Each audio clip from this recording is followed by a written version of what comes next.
I pledge allegiance to the flag of the United States of America and to the republic for which it stands, one nation, under God, indivisible, with liberty and justice for all. All right, can I get a motion to approve the agenda, please? So moved, Madam Chair. Thank you. Second. Thank you. Sean, will you call the roll? Commissioner Gibbon, Yes. Commissioner Poppins, Yes. Commissioner Schmidt, Yes. Commissioner Landine. Yes. Go ahead and can I get a motion on the consent agenda, please? Also moved. Second. Thank you. Motion to approve. Sean, will you call the roll? Commissioner Gibbon, Yes. Commissioner Poppins, Yes. Commissioner Schmidt, Yes. Commissioner Landine. Yes. Move on to opportunity for public comment. If there's anybody in the audience that wants to come on up, now would be your time to do so.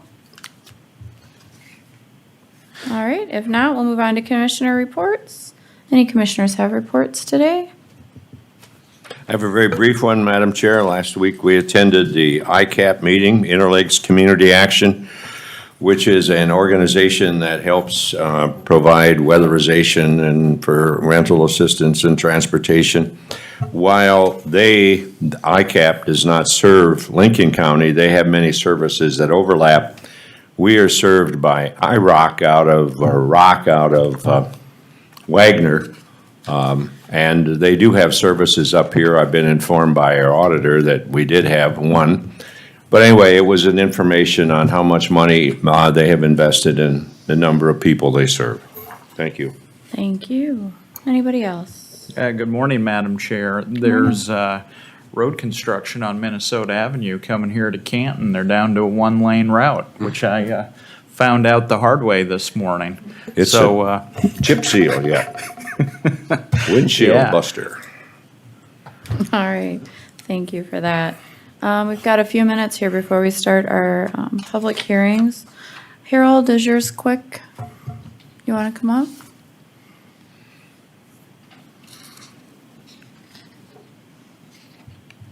Yeah, the item I have before you is a letter that I've signed indicating that we're going to participate in our pre-disaster mitigation plan update for this term. It's in cooperation with Minnehaha County and the city of Sioux Falls. It's a joint plan.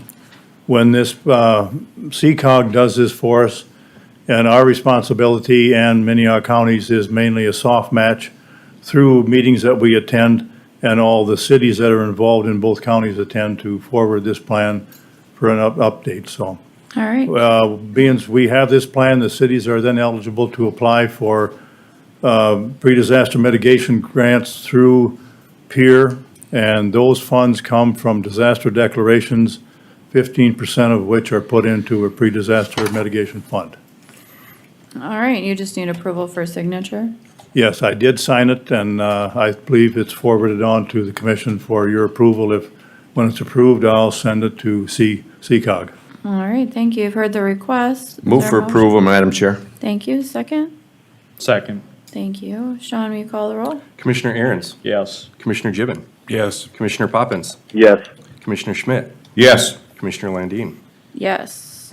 Then Sean, you had a short one, didn't you? I do. Was that number 11? It is number 11. We received one proposal for airport management services. It was from Premier Aviation LLC, which was opened and read as advertised at 10:15 a.m. on 7/15. And what I'm requesting today is to award the airport management position to Premier Aviation LLC and authorize the state's attorney's office to negotiate a contract. All right, you've heard the request. And is there a motion? So moved. Thank you. Is there a second? Second. Thank you. Any discussion? not- Madam Chair, Yep, go ahead. I was wondering if it would be appropriate to have Commissioner Gibbon and myself review the applicants to make sure they're qualified for that services. All right, any thoughts on that?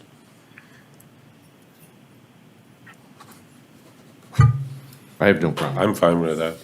You want to do that first before you award it? I think that would be appropriate to do that before awarding the contract. All right, you want to rescind the motion, Joel? So moved. Thank you. And then you're also good with rescinding the motion? So moved. All right, thank you. So can we table that and move that to our next meeting, Sean? I'll move to table, Madam Chair, Thank you. till the next meeting. Is there a second?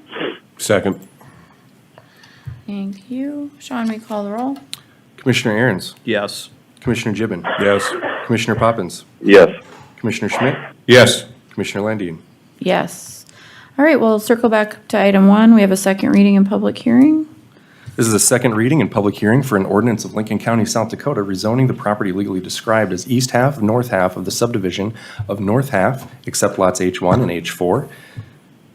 Section 6, Township 99 North, Right 50 West, La Valley Township, from the C Commercial District to the PD Planned Development District, and amending the official zoning map of Lincoln County.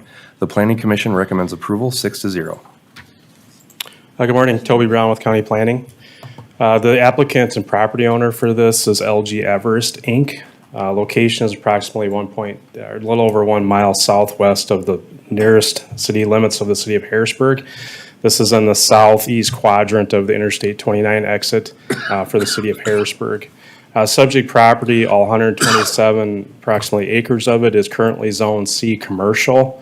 The subject property is currently vacant. There was a house, I believe, has been removed, and then there's been some agricultural structures that have been removed from the property. The applicant has submitted an application for a planned development district for this property. Specifically, there would be 2 sub-areas to this application. The first sub-area would primarily be along what I would call the northern part of the property, going down along the frontage of the interstate. This property would generally be used for commercial type uses. Sub-area B would be the primary development that's being proposed at this time. There would be a wet and a dry ready mix plant on that proposed for that portion of the property. Staff has worked with the applicant to draft. As you're aware, this is a planned development district, so it's not a conventional rezone application. So staff has worked with the applicant to draw up an ordinance specifically for this property. Again, the 2 sub-areas would be primarily, sub-area A would be commercial type uses, which are identified in the ordinances before you this morning. And then sub-area B would be primarily the wet and the dry ready-mix concrete plant.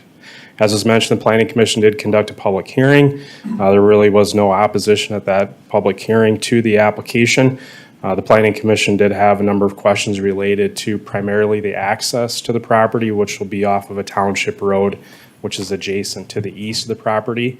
The applicant does have an agreement in place with La Valley Township, which is the road authority for that property. As you're aware, LG Everest did apply for planned development earlier this year for property directly north of this property. This property became available, so the LG Everest purchased this property and decided to relocate that proposed operation and expansion to this property. So with that, I'd be happy to answer any questions that you have for staff at this time. Thank you. Are there any questions for staff? If not, is the applicant here? Yes, thank you.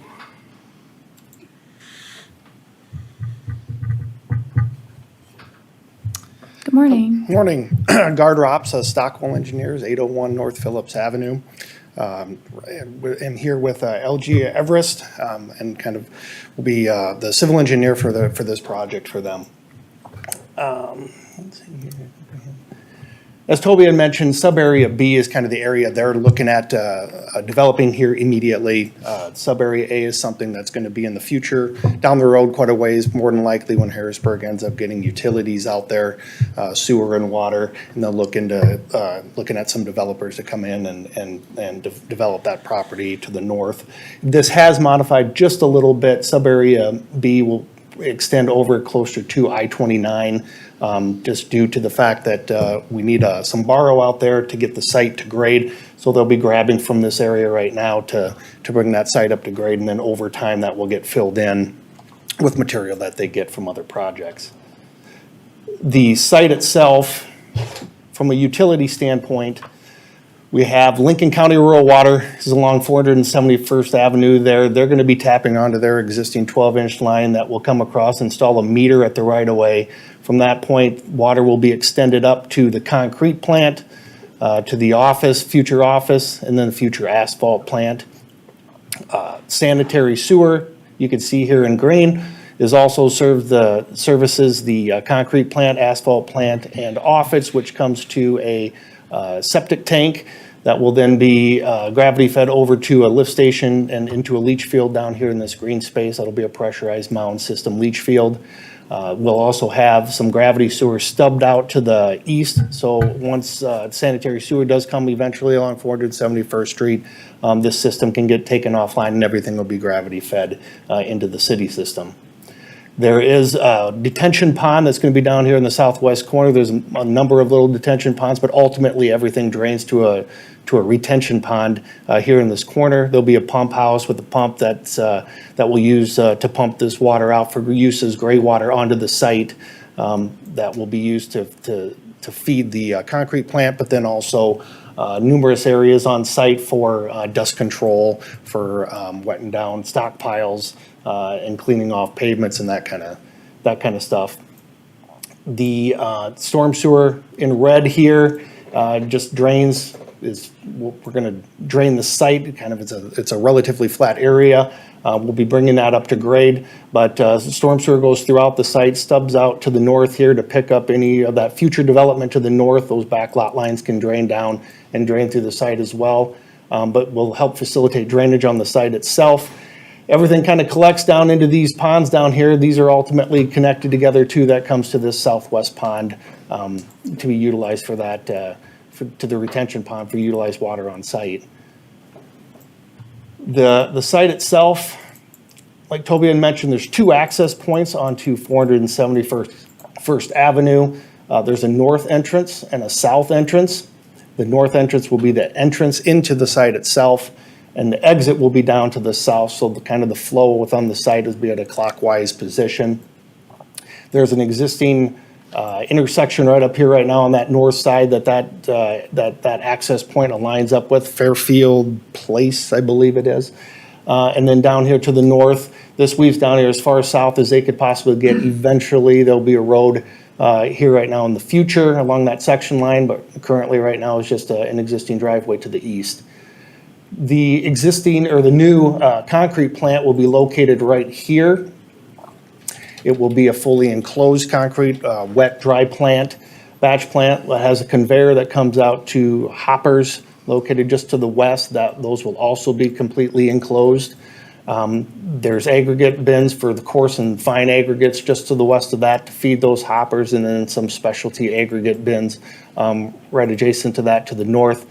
And then just to the west of that, concrete washout area for all the trucks that come back. They'll be washing out their concrete trucks right in this area. That is circulated through. The water is reused and recirculated through to reuse to wash out the concrete trucks, so no fresh water is going to be utilized there. The concrete plant is also going to be surrounded by, you can see here kind of in the light gray, is concrete pavement. That's going to extend all the way down south. This area right in here, which is kind of designated as asphalt, will be concrete as well at this point. The whole area in the within the plants itself will be hard surface, so that's going to be concrete pavement. But then asphalt pavement will be utilized for the parking lot areas. One for the parking lot area for the future office building that will follow the concrete plant. That'll be an office / shop / lab and dispatch will be in there. And then the asphalt plant is just to the south, located right here, with their aggregate bins located just to the west of that. Over to the very far west, this will be kind of just gravel surfacing out here. That's where the crushed concrete, crushed asphalt piles will be. That's not something that will happen all the time, but just whenever material becomes available, that will be crushed and stockpiled in these locations. They'll recycle as much as they possibly can on the site itself through the washout area. And also there's, with the concrete plant, there'll be a little truck washout rack that the concrete trucks go through that will be drained to a pit that will discharge that water, settle out the settlements, and then the clean water will be topped off through the gravity system and go back to the pond. They can then clean out that bay with skid steer or whatever when that gets to the point where they need to clean that out. That will also be then stockpiled over here, dried up, and then crushed eventually. So everything on site we'll try to recycle as much as possible. You can see down here, there's kind of some dead areas in the white. Those are some wetlands. This whole site has been delineated. The wetlands have been delineated on site and determined to be jurisdictional. So currently in the process right now through the Corps to get those mitigated. So trying to avoid those as much as possible. Where the ponds are shown right now, those are currently not identified as wetland areas currently. And so we're working through that with the Corps right now and getting that determined. In the meantime, work will start here, grading will start, and we'll avoid those until we get that mitigation taken care of. The site itself, like I had mentioned, will be all self-contained from a drainage standpoint. Currently, the site kind of drains in multiple different areas. Down here in the south areas is the area we're looking at right now. There's a couple of different areas that drain off-site. Basin F, I believe here, goes off to the east, crosses 471st and continues off to the east. These three basins down to the south all drain to the south to a larger wetland located along the entire south end of the property. We, again, are going to be now taking these that once drained off-site. We'll be collecting those on-site and maintaining that in the new retention pond. The site itself will also be bermed up with a kind of a 6 to 8 foot landscaped berm along this north side, along the west side, and the east side. And there'll be a little bit of a berm kind of on that south side, but kind of the wetland area kind of buffers that area. So just to kind of keep distance away from the north and the east and the west and kind of hide their operations a little bit, but then also kind of beautifying that as much as they possibly can. That's what they're proposing to do in those locations. With gates located on both entrances on the north and south sides. There is a scale on the very bottom end down here. When trucks leave, that's where they'll scale out before they take off. So like Toby had mentioned, Township of La Valley Township is one that currently maintains 471st Street. LG Everest has been in contact with them. They do have an agreement set in place for maintenance on that road for the added truck traffic that they're going to be seeing out here from it. We're also going to be doing LG's in contact with a traffic engineer too to put together kind of a traffic study on this and the impacts that this will have. That was something part of the road agreement that was going to take place. So that is currently under contract and they're working on that right now as well. But with that, I guess if you have any questions. Yeah, do any of the commissioners have any questions? With regard to the traffic study, where are you at on that? Is it Lance, I believe they just got contracted to start on that, correct? In proposal? Okay. Are you proposing to insert a turning lane there onto your property? Onto the property along 471st? No, on 273rd. It'll Will there not be a need for it? It'll depend on what that traffic study comes up and says. You know, recently Landscape Lawn and Garden Centers, there was some kind of traffic accident there. And there's been some complaints from them. And we had to slow down the speed limit there because of that and some other issues. And kind of what I'm wondering here, I know it's a different road, but it's kind of the same concept is these roads are getting busier now. And I'm kind of wondering if we don't need to include turning lanes here in order to take into consideration the increased traffic. So I guess what I'm hearing from you is you want us to approve this, but you are going to do a traffic study and then you may or may not, depending upon the results of the traffic study, insert a turning lane there on your own? Potentially, yes. And I know that the DOT is also, they're doing that systems interchange currently at the Highway 110 and I-29 interchange. That's something that's going to be getting shifted over. They don't know exactly what the options are going with there is at this point. That will extend east a little ways too. Not, I don't think, all the way to the intersection of 471st, but we'd have to kind of work with them as well on that. Well, I'm kind of thinking that maybe we've failed to take into consideration making some of these businesses put in turning lanes on these busier roads. And what I'm wondering is I suppose before the study comes in, you don't want to commit to having to build a turning lane, do you? Correct. Okay. Anybody else have any questions? Madam Chair, I do have one other question Go here. ahead. With regard to the township, you do have an agreement in place with the township, so they've signed off on this already? Yes, correct. My name is Lance Pullman. I'm with LG Everest, 350 South Main Avenue in Sioux Falls. As far as the township agreement, yes, we do have a road use agreement signed and executed. As far as your turning lane question, I'd like to address that. Currently, our traffic is a couple blocks to the west. Our traffic patterns are essentially going to shift to this intersection. As far as increase in traffic and so forth, I don't foresee the corridor traffic increasing. I more so see it shifting to this intersection. And as far as the traffic study, we're more or less doing that as a baseline to determine what the existing conditions are versus what the impact of the additional traffic might be.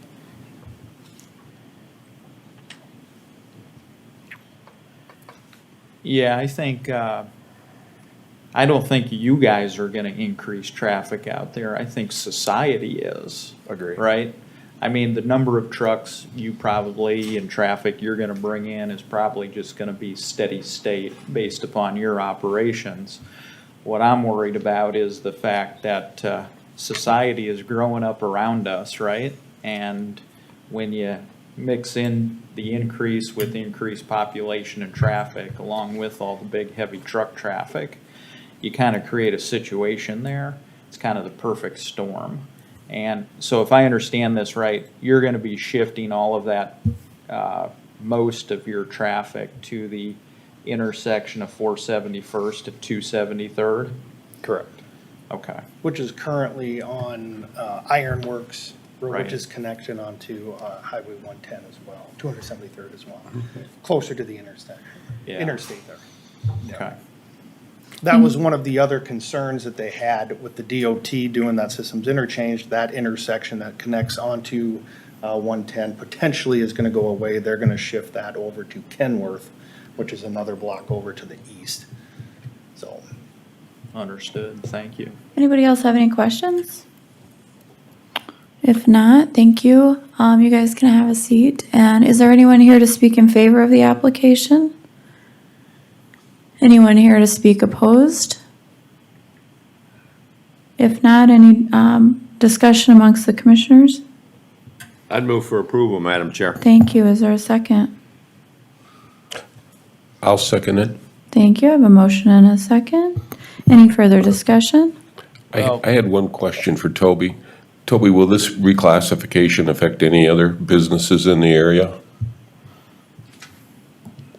You mean the application wise? Yes. No. I mean that it's, that you're now going from commercial to planned development. No. No. Okay, thank you. Thank you. Madam Chair, I don't have any problem with the application, but I think as part of the application, we need to require a turning lane to be installed there. We've got our roads getting chewed up. This is gonna be some heavy truck traffic. I appreciate the fact that the applicants are doing business out here, but it wouldn't be out of the ordinary. We did this for the Lennox Auto Auction people, and they have, they just run truck traffic in there as well. But I think it would be in line, given the truck traffic as well as increased traffic on that highway that's gonna happen from now and into the future, to have turning lanes installed there. I mean, we just lowered the speed limit on 271st because of people pulling into Landscape Lawn and Garden Center. And I'm concerned that in the future, we need to forecast out into the future. And so if we want these folks doing business here, we got to plan for the future, and I think that means putting a turning lane in. So I'm going to move to amend the motion on the floor, and I think we need to require installation of turning lanes there. This is a rezone. I don't think we can put conditions on a rezone.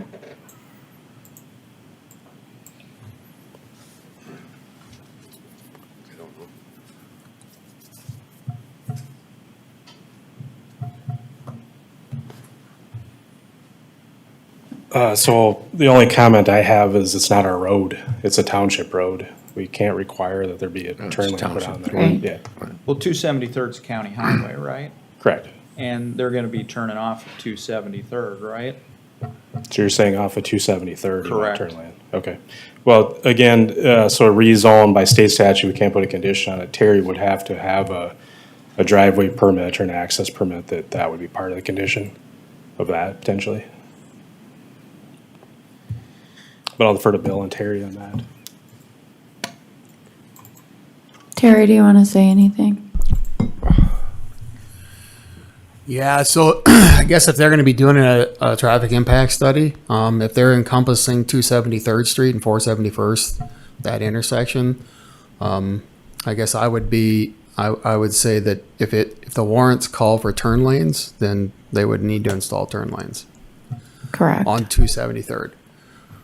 And I understand that they're just moving their traffic to the east. I get that. But again, I think there's going to have to be coordination with the DOT, especially going west of 471st, because some of the plans, preliminary stuff they have as far as options, take it all the way over to 471st when they do that interchange. So there may have to be some coordination with DOT and them, and as far as timing and when these turn lanes come in. Because I'm not sure, DOT doesn't have anything except for that interchange, probably 28 is the earliest, and I guess I don't know when these guys are going to be going in, but so I guess that would be my comment. If they're doing an impact study, then they would have to follow the warrant. If it's warranted turn lanes out on the county road, then they would need to install them. So, Thank you, Terry. Got a motion and a second to approve. I've got a motion to amend. Is there a second on the motion to amend? If not, motion fails. We'll go with the original motion. Any further discussion? If not, Sean, will you call the roll? Commissioner Aaron's. Yes, but I hope they look at inserting a turning lane there based on the results of that traffic study. Commissioner Gibbon. Yes. Commissioner Poppins. Yes. Commissioner Schmidt. Yes. Commissioner Landine. I'm abstaining. Thank you. Move on to item 2 on the agenda. We have a second reading and public hearing. Second reading and public hearing for an ordinance of Lincoln County, South Dakota, rezoning the property legally described as Olson's Tract Number 1, except lots H1 and H2, northeast quarter, northwest quarter, section 19, township 98 north, right 50 west, Lynn Township, from the C Commercial District to the I-1 Light Industrial District, and amending the official zoning map of Lincoln County. The Planning Commission recommends approval 6-0. Good morning, Toby Brown from County Planning.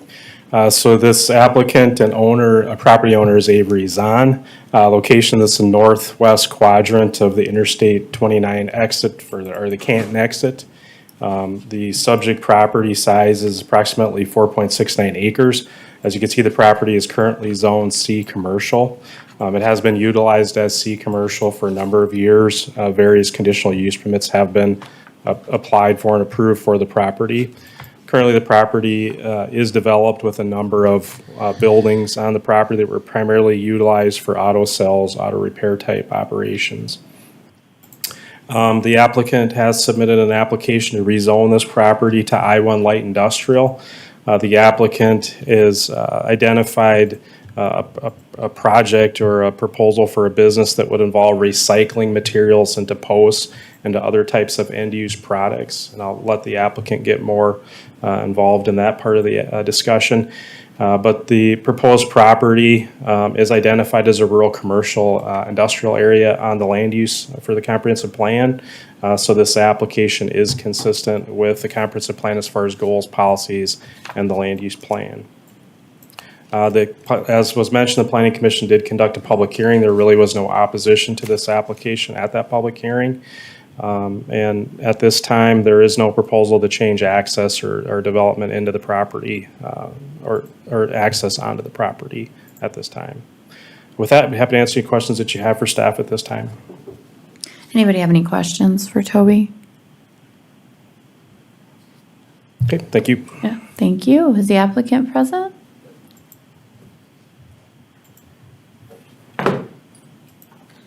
Avery Zahn, 28054 472nd Avenue, Worthing, South Dakota. You want to just tell us a little bit about what you're doing, Avery? So what we're looking for on the rezone is we're looking at having a recycling facility where we take in trash plastic. We grind up plastic, any type of waste generator plastic, and we create end user products like this, which would be a fence post. We'll do construction lumber, 2x4s, 2x6s, 2x8s.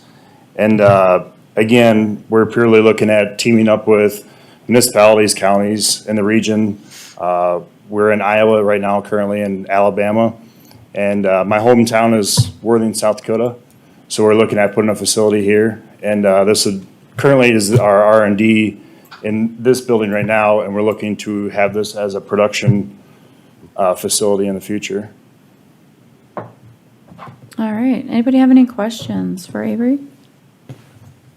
You turn it into, you said fence posts? Yeah. Yep, so like, this would be a, right there is a round fence post. So that is 99.9% trash plastic in there. Is that a video I don't game? know where that's coming from. Is that a video game or what? Yeah, evidently. Like a big hockey puck there. All right. Anybody have any questions for the applicant about the rezone? Good deal. All right. Thank you. Thank you. Is anybody else here to speak in favor of the application for rezone? Anybody opposed? All right. Consider a motion. Also move, Madam Chair. Motion to approve, Commissioner Gibbon? Second? All right. I have a second to approve. Any further discussion? If not, Sean, will you call the roll? Commissioner Aaron's, Yes. Commissioner Gibbon, Yes. Commissioner Poppins, Commissioner Schmidt, Yes. Commissioner Landine. Yes, motion carries. There you go. Thank you. And then we are going to handle item 3 on our agenda. We have Canton Chamber of Commerce. Hi there, Madam Chair, County Commission, Jeff Tanner, Canton Chamber of Commerce, Canton Economic Development Corp., here on behalf of the Chamber today. Had a opportunity, was approached here with the Chamber by a gentleman by the name of Dave Rinley, approximately 6 months ago.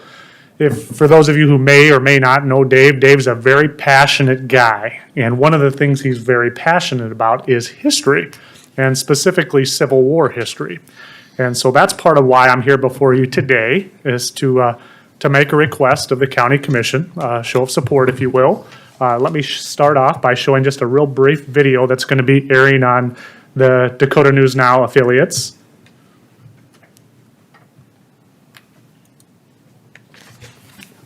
We have volume here, let's see. You do. Okay.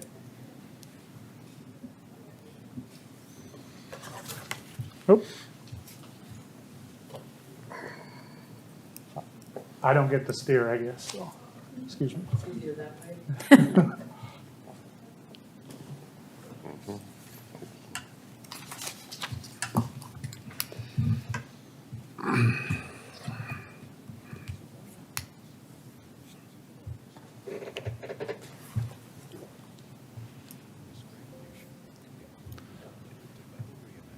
Something real faint up here.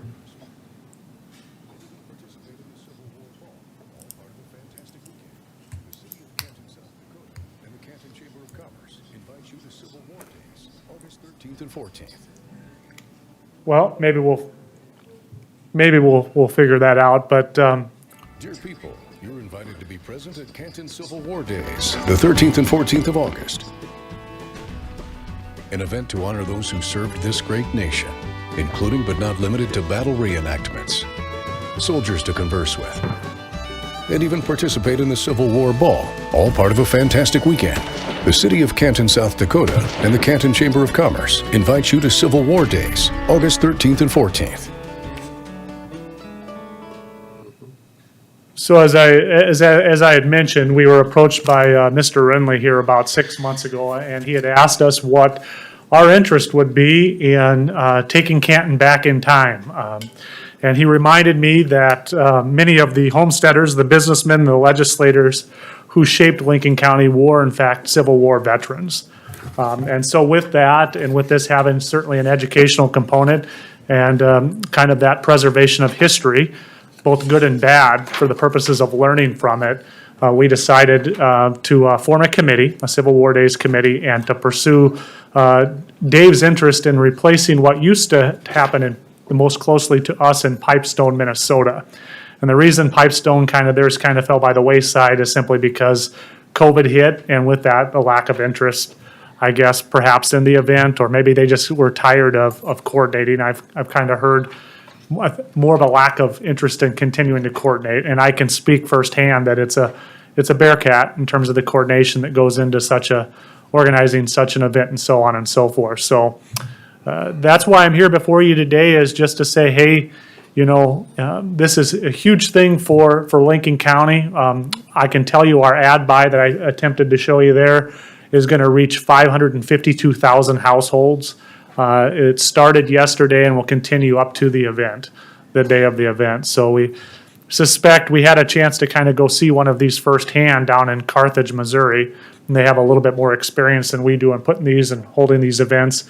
And there, I can tell you that it rained about 4 inches the night before the event and during the event. And so me and my fiance, when we get there, we're thinking, we're going to have one of just a few people there. And that first day, this is how passionate folks are about this, 1,600 spectators showed up to watch this event. And then the next day, which we had to leave, we weren't able to attend, there was another 3,000 spectators. So they had just under 5,000 spectators there over the 2 days of the event. And I don't know if we are able to pull up kind of the calendar of events here real quick. I promised Madam Chair that we keep this under 5 minutes. I'm struggling with that right now, but. Do you have it with? It's the dot cam, I guess, maybe that's. Yes. Okay. Oh. Oh, okay. You can look up there and see where it's at. Okay. So this is kind of the flyer we put together for the event. Thank you. For the event. And you can see it's over 2 days. There's a lot of similarities in the 2 days. I can tell you that both days will have they'll have vignettes from actual battles that took place during the Civil War. So we tried to keep this as historically accurate as possible. We've also coordinated with the South Dakota Army National Guard as well as the South Dakota Air National Guard. And we're looking to kind of, more so if this continues, we'd like to make this a biannual event in an attempt to bring back not only this and then the off year run this with the Canton Car Show, because there's a real movement to bring that back. But if this goes well, that's the intent with that. Of course, it's always a little bit more harder with funding those that first time doing anything in terms of getting things going. But due to an anonymous donor coming forward, and other generous individuals, we've been able to raise a good portion of the funds that were needed to be able to host the event. And then we're just hopeful for a good turnout and good weather to make the rest of this to move forward, to push it forward. So I could go on about this for literally probably, longer than you'd care to be here this morning. So that being said, if I may, I invite any questions of the county commission, and and then I'll try to keep my responses limited. Jeff, what specifically, when in your request, what would you think you would break it down to use those funds for? Very, very good question. So a lot of it is going to be for the, so right now we have in-kind contribution from the city of Canton, public safety and so on and so forth. And the intentions with those funds would be for the financial side of that that's not being kept up. So whether that be with porta potty units, there's an expense with that. But things that relate into the public safety, more of the public aspect of that, we gladly give a report back to the county commission on the expending of those funds, if that's something that the county commission would like. And our ask, just to get that out, is not, it's relatively, we're asking for $2,500 is what we're asking for a request for funds. So, and with the city of Canton, they've given at least that. I can't concretize that for you right now in terms of their in-kind contribution with staffing and so on and so forth for the event. From a public safety aspect too, I just want you to know that our chief of police with the city of Canton's been in contact with the sheriff's office as well. So they're coordinating for that, traffic control, et cetera, for the event. One question may be, how many spectators are going to show up for this thing? And we really have no idea. Like I said, Carthage drew 5,000. This ad buy is going to reach 552,000 people. If even 0.5% of those were enticed to come because of that ad buy, you guys know numbers. Those numbers are significant. So, Jeff, thanks for bringing this forward. I've been to one of these before. I think it was back in 2003 when I was doing some Army duty down in Fort Benning, Georgia. They love their Civil War reenactments down there, I can tell you that, for maybe a variety of different cultural reasons, perhaps. But I think you'll do just fine here. I've seen those crowds at that one. It was big at the time. That probably had a longer standing tradition down there. But these things turn out to be fantastic, and I think the best part about them is when the kids get to do the walkthroughs. And then typically what I've discovered is that the reenactors like to, the good ones, give the history lessons to the people who are walking through. So that's just fantastic that this is going on. Just from seeing these in the past, I've got no doubt that you're going to be successful with it. awesome. I appreciate that vote of confidence.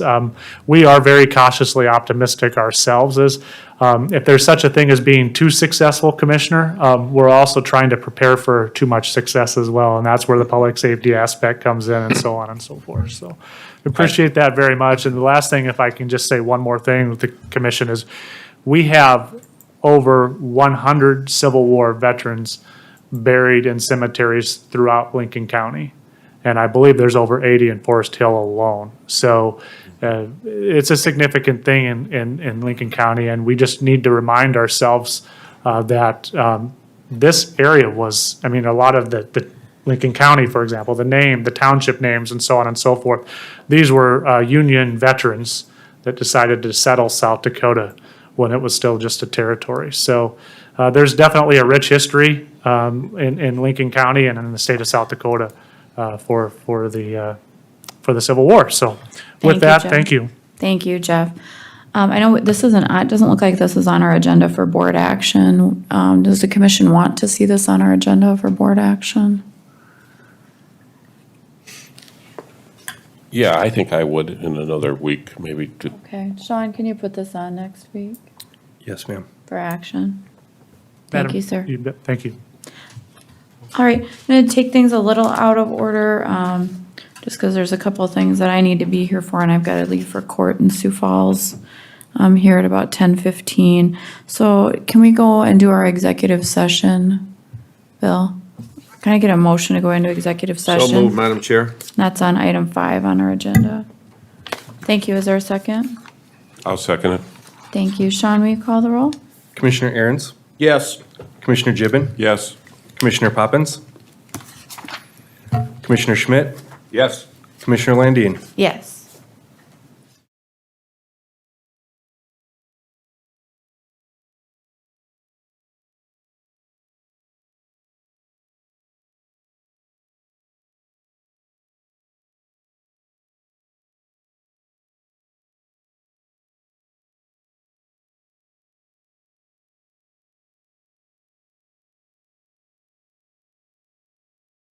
Is there a second? Second. Thank you. Sean, call the roll. Commissioner Aaron's? Yes. Commissioner Poppins? Commissioner Schmidt? Yes. Commissioner Landine? Yes. All right, we'll move on to item 15 on our agenda. Sherry, you want to come up, talk about the budget? I don't. I'll sit here and talk about it. Yeah, go for it. Okay, so there are some items on the agenda that we need to discuss before we do the provisional budget, but I guess we can always just add them on the public hearing. I did receive a request from Dakota Abilities and the link. Dakota Abilities sent in a request for 4320, which would, if you look at this sheet here, it would lower their request from the 59, whatever it is, to 5684 to 4320. And then the link sent in a request for 25,000, and I think right now we have 15,000. So What did we, on the link, did we give them, we gave them a 3-year commitment, did we not? nothing official. Okay. Somebody had conversation about it, but there was nothing in any minutes. We couldn't find it, he couldn't find it, so we had nothing official. What did we do? Was it 10,000 or 15,000? Last year, Yeah. we did 19,739. And basically, we did that because it was, you guys said, let's do 86,000, and that's how we got to that 739 number. On the link? Yeah. So, when we were talking about this before, we wanted to kind of quantify what we were getting for services from that facility. Have we been provided with anything like that? I have not.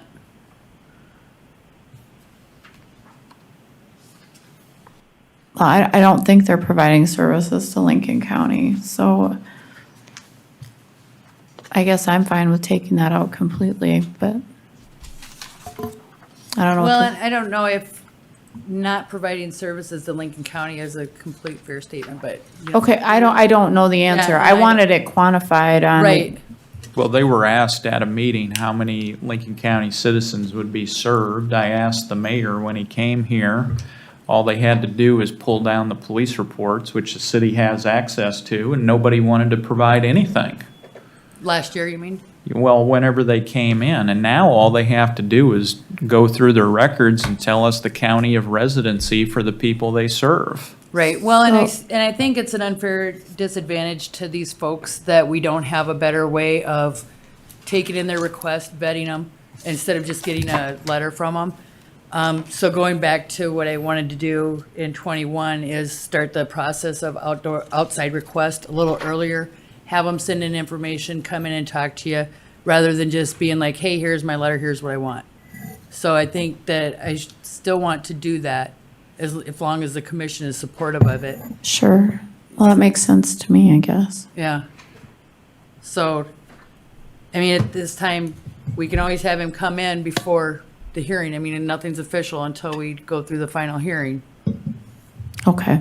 Before we make So that final. just so the public's aware, can you explain what this provisional budget and the publication requirement, what are we doing here today?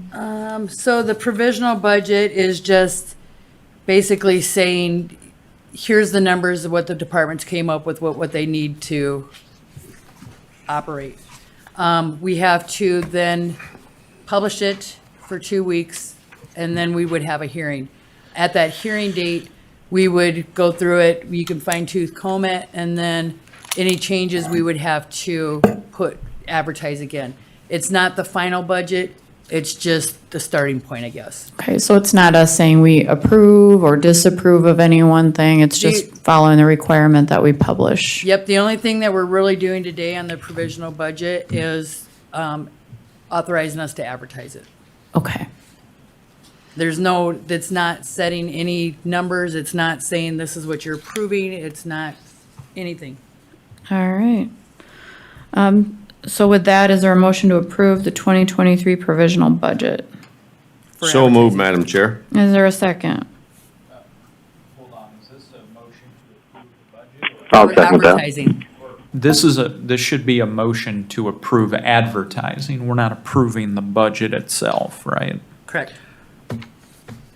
Yep, the Okay. requested action is approve the provisional budget for 2023 for advertising.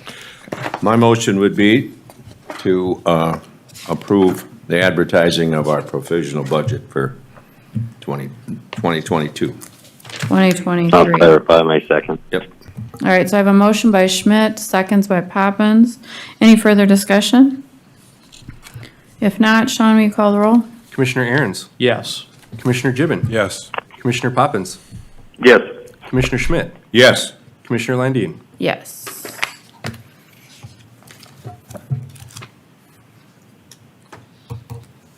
So why don't we circle back right before, I have to leave it here in 15 minutes, but Commissioner Aaron, so when I leave, let's handle item 4 on our agenda about the WIC increased days, and then we should be back on track to start back up with item 7 on the written agenda.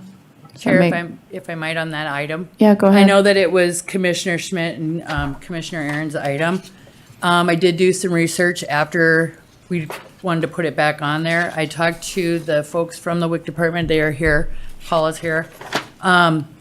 After the board approved the moving to 3 days, they did go out and they hired the nurse and they did marketing to have it.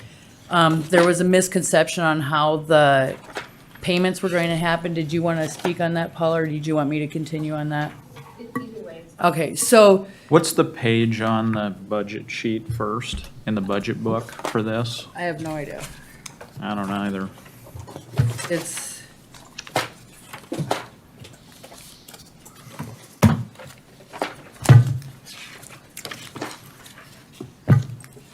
Is it page 30, WIC? yep. So what happens with the payments, and the misconception I had is that you wouldn't be able to change the agreement. But what happens is, like, right now, we are reimbursed, they've got an agreement to reimburse us at $8,000.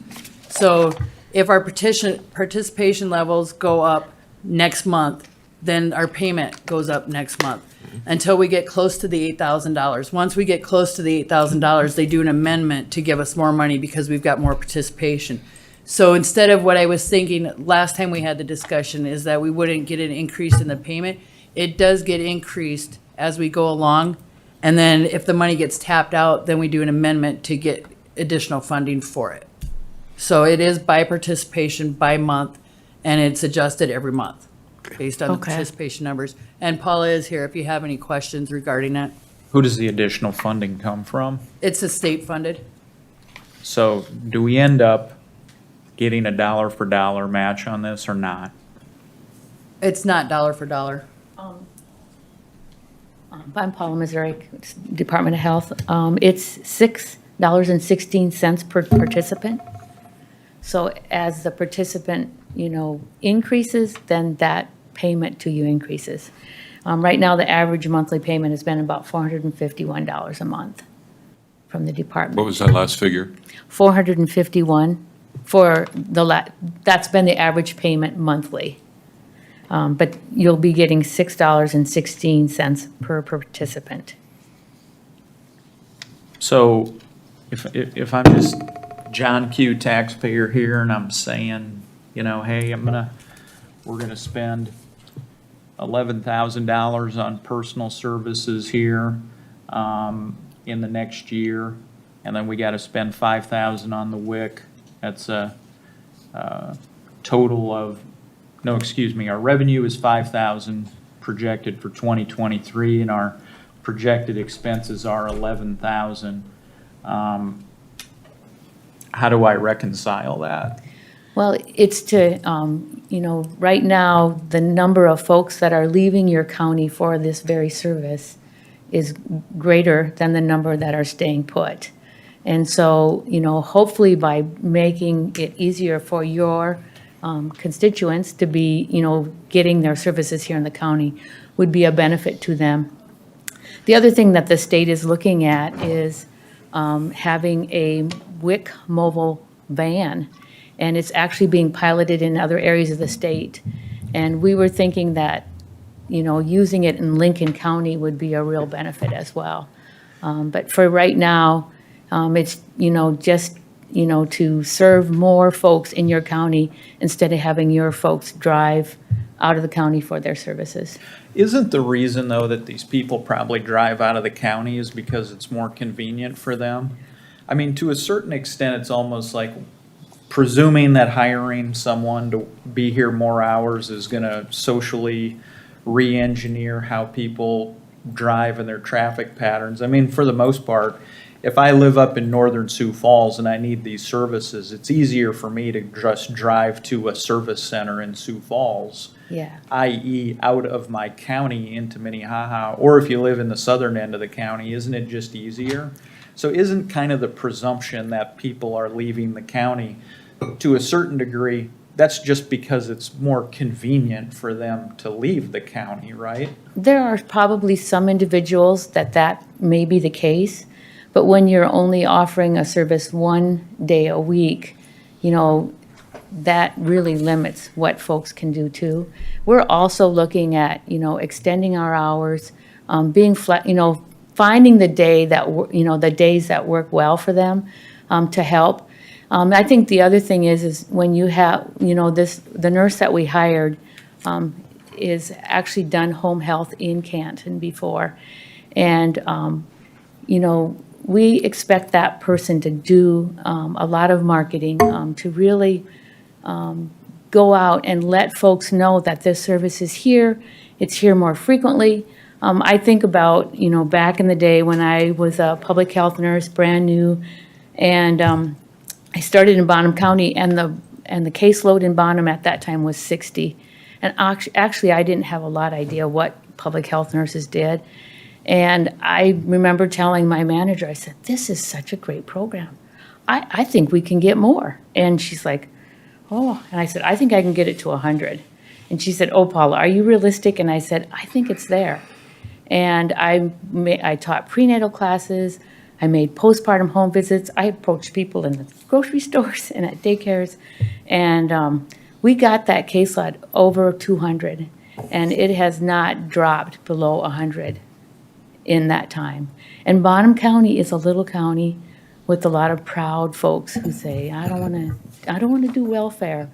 But when they find out the benefits to this program, they will come.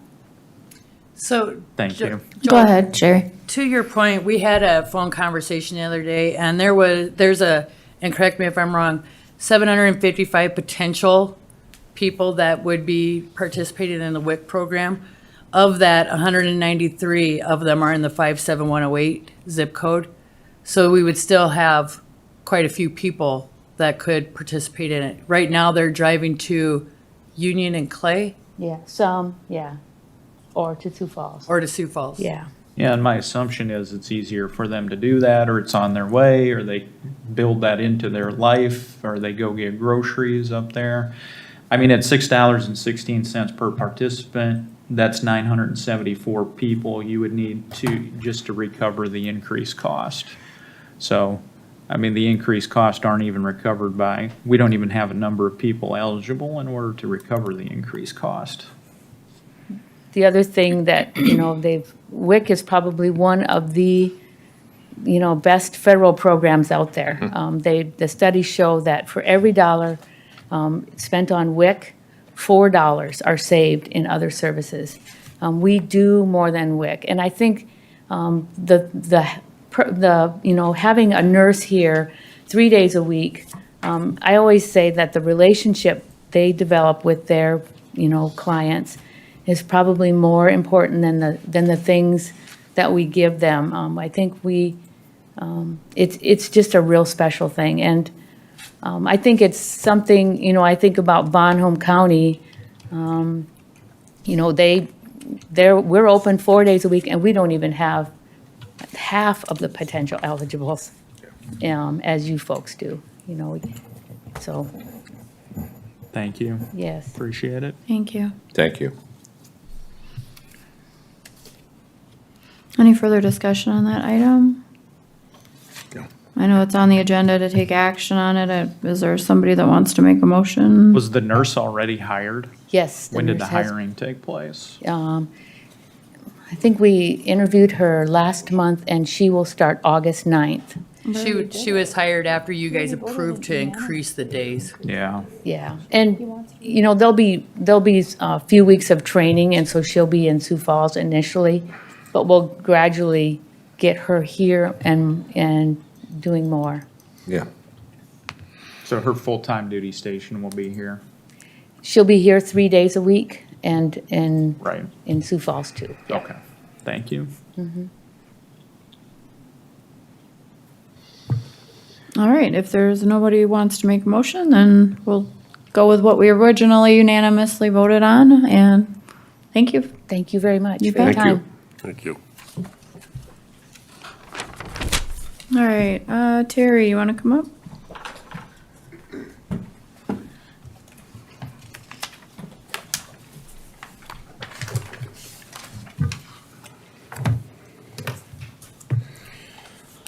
First item I have on the agenda for you is approval of federal grant applications and resolutions.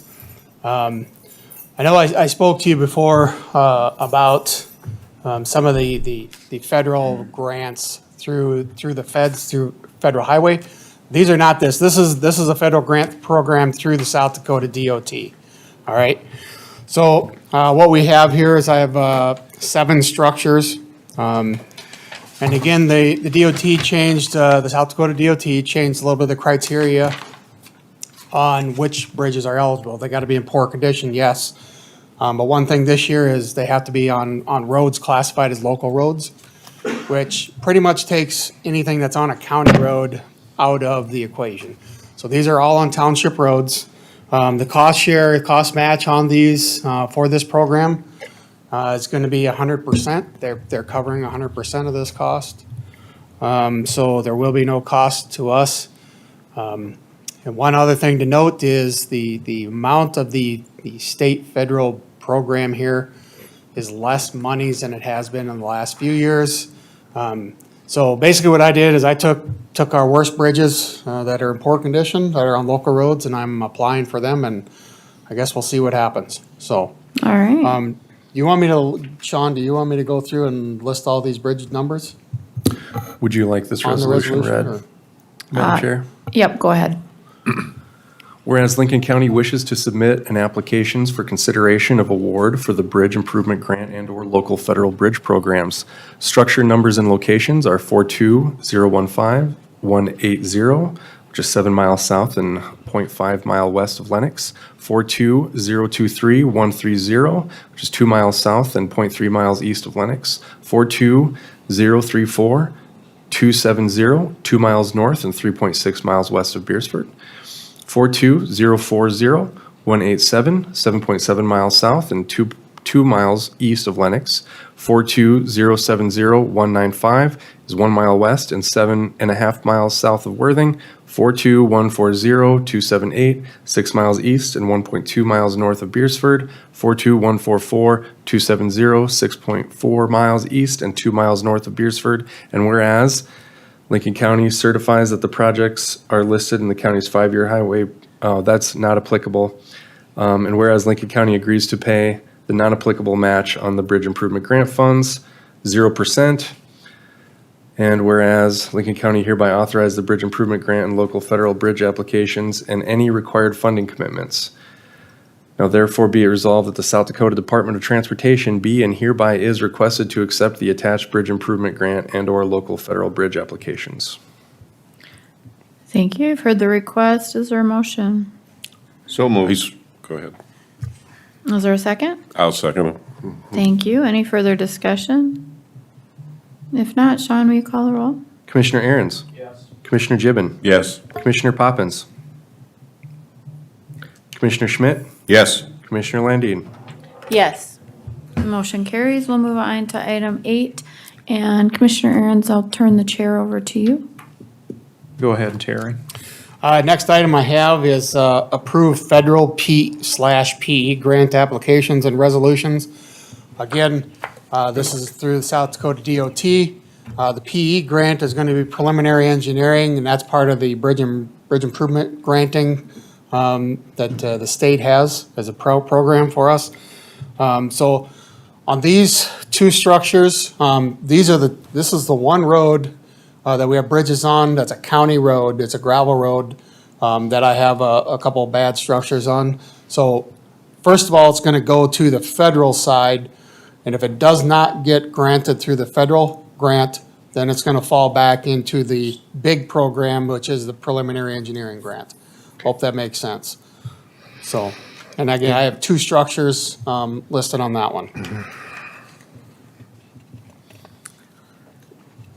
Does anybody have any other questions for Terry? So you said if it doesn't qualify federal, it goes back to where? The PE goes back into the bridge improvement grant, which is the state okay. program. Okay. And basically, this is going to be for preliminary engineering. So if these two get awarded on the federal side, they'll be 100%, but if not, then it's going to be on the PE side, which is going to be 20%. So I know it's, the state took and kind of meshed together their two grant applications for this. So they didn't have to have multiple grant applications, so that's why it may sound a little bit confusing. Do we need to read those for the record as well? If you want to, there's only two structures on there, right? Correct. Structure 42200226 and structure 42200249. The only other difference is the potential for a 20% match. Okay. Is there a motion? I so move. Second. Motion and second, any discussion? Hearing none, clerk will call a roll. Commissioner Gibbon. Yes. Commissioner Poppins. Commissioner Schmidt. Yes. Commissioner Aaron's. Yes. Next item I have, these are two structures. We're going to be applying for a preliminary engineering grant. So this is the application and resolutions for those. So this here is getting through the big program. This is through the state program, grant program. So they have dumped a lot more money into this program. The state did. A lot of this was federal dollars that came down. Again, we're going for preliminary engineering. These two structures are located on County Road 125. One is about 1.75 miles south of 18, and the other one is about 0.5 mile or 3/4 mile north of Highway 46. Structure numbers are 42-120-158 and 42-120-283. And again, these are going to be a 20% cost share if we get them. Are there any other questions for Terry? Is there a motion? Mr. Chair, I so moved. Second. Got a motion and second, any discussion? Hearing none, clerk call a roll. Commissioner Gibbon. Yes. Commissioner Poppins. Commissioner Schmidt. Yes. Commissioner Aaron's. Yes. Last item I have for you, again, this is going to be under the weed department. We're looking to purchase a spray tank. It's a 2,600 gallon spray tank from Benco. So what we're going to do is, several years ago, we had outfitted one of the old county dump trucks. We had an old tank sitting around. We used that and he set it up so he could go spray ditches with that. Again, this is a huge time saver for us to do. So on the highway side, one of the older trucks that we were running this spring. We had some issues hauling gravel and we need to remove the box off of that. So basically what we're going to do is we're going to purchase this tank, which is a little larger than the other one we're using now. We're going to mount this directly on the frame of the truck. He's going to set up this other truck to use for spraying. And then the one that he's currently using, we'll take and surplus that and sell it. What's wrong with the one we're using right now? He's going to have to do some repairs on it, the truck itself. The chassis on the one that we're going to be using is a better chassis, has less miles on it. Like I said, in the one that we're using now, it's got the box on it yet, and we're going to have to do some framework on that box because this thing is rusted out pretty good. The truck, I believe they're 2004s, I believe. The one that we're going to get from the highway side, again, so we had a lot of rust on the pivot points in the back, and it buckled when we were trying to haul gravel with it. So the box and we can't repair it. There's too much rust to it. So Is there anything wrong with the tank, though? the tank that's in the truck now, the one we're Yeah. using, no, this one here is actually going to be a spray tank. So if we're gonna mount it directly on the frame of the truck, it's gonna drain out better. This one, I think our other one is only like 1,600 gallons, maybe, something like that, 1,800 gallons. Sure. So this is gonna be a larger tank. You'll be able to spray for a long time. Yeah, so that's what he's noticed when he set this other truck up, that we can go out and, typically when they just use the pickup ones, they're coming back 5 times during the day to load up. Sure. Well, this here, they can go out and run 3 times the acreage and, They can get a lot done. yeah. Is there a motion? I would move for approval. Second. Motion and second, any discussion? Hearing none, clerk call a roll. Commissioner Gibbon, Yes. Commissioner Schmidt, Yes. Commissioner Aaron's. Yes. All right, thank you. Thank you. We're on to agenda item number 12, discussion and board action regarding Lincoln County 4-H leader proposal to hay land south of T in 2023. That's Commissioner Poppins. Is he on the phone with us yet? He's not. I don't think he's on the phone, but there is a correction to that. It needs to be for the 2022 year, Okay. and it's gonna be for the areas that are not in CRP. It would be for the south half of that, land over by T. Do we need to wait for him to get on the phone, or can we deal with this without him? Do you want any additional explanation, or? If you have I any. think, I don't know if you have any, or if Well, he what I needs to. have- What about, Sean, what was the conversation you had with him? The conversation in the request was that the 4-H leaders would then hay it, bale it, remove that hay, and use it for 4-H activities. And if there's a surplus, they would then sell that hay to help fund 4-H activities. I think we can move on that. This is CRP ground, correct? There's only a small portion of it that is in CRP, and they would have the map and they would stay away from it. There's actually, I don't know how many acres for sure that would be out of it, but they would know where the CRP is. Don't want to get in trouble with Yeah, the, because it's basically right in the ravine, okay. so I don't think they would hay down in there anyway. Well, is there a motion? I would so move. Is there a second? I'll second. Got a motion and second to allow the 4-H leaders to hay the land, and they'll do all the work, and then they will sell it, and then any remainder will go to the 4-H program, correct? Okay. Any discussion? Hearing none, clerk call a roll. Commissioner Gibbon, Yes. Commissioner Schmidt, Yes. Commissioner Aaron's. Yes. Approve second quarter adjustments to the 2022 budget. Okay, so I have 2 items on here. The first one, and we'll do them with separate resolutions. The first one is to move the budgeted cash from the general fund to the emergency management fund in the amount of $30,364. And basically, we're waiting on the money that the state pays us for the other half, but we would still have to fund it regardless, so. Is there a motion? So moved, Mr. Chair. Is there a second? I'll second it.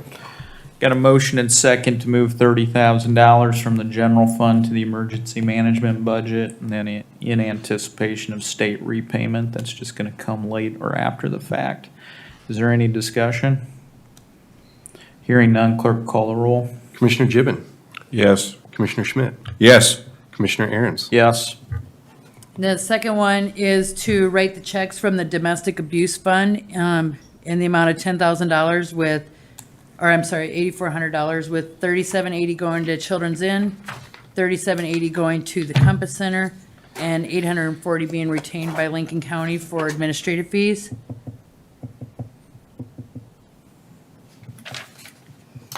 Is there a motion to that effect? You're on, excuse me, you're on item which one, Commissioner? It's still part of my second quarter It's still part of the transfers. second quarter. Page 34, Okay, thank you. 33 or 34, Yes. 35. Okay. We need a motion, Jim, you want to make that, or do you want me to?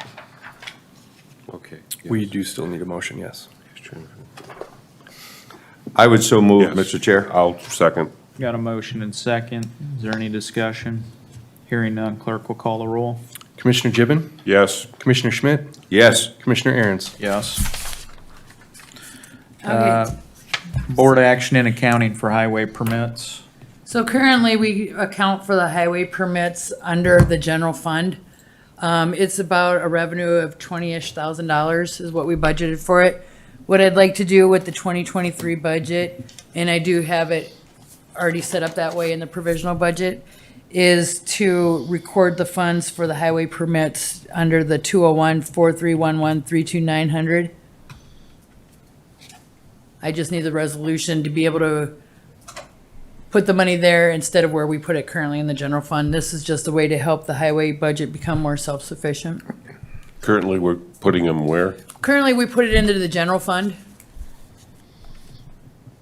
So we move it from the general fund to the highway budget. Correct. Which I feel that it should be there, because the highway permits is basically this one that we account for in the general fund. It's the utilities that run in the right of ways. So whenever anybody wants to put in a utility, we put it in the general fund. Well, then we end up transferring the highway fund a bunch of money anyway, so. And the permits and everything all go through the highway department, so I think they should have the money. Terry Floyd was aware of this, or? Oh, yeah, yep. Okay, also move. Second. Got a motion and second. Is there any discussion?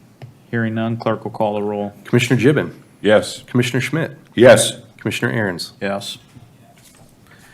We have anything outstanding on here or any alibis? I don't think so. Did we miss anything? It looks like we covered everything. Do we have a need for any additional executive session? No, I don't think so. I'll entertain a motion to adjourn. So move. Second, Chair. A motion and second to adjourn. Any discussion? Hearing none, clerk will call the roll. Commissioner Gibbon, Yes. Commissioner Schmidt, Yes. Commissioner Aaron's. Yes. We are adjourned. Thank you.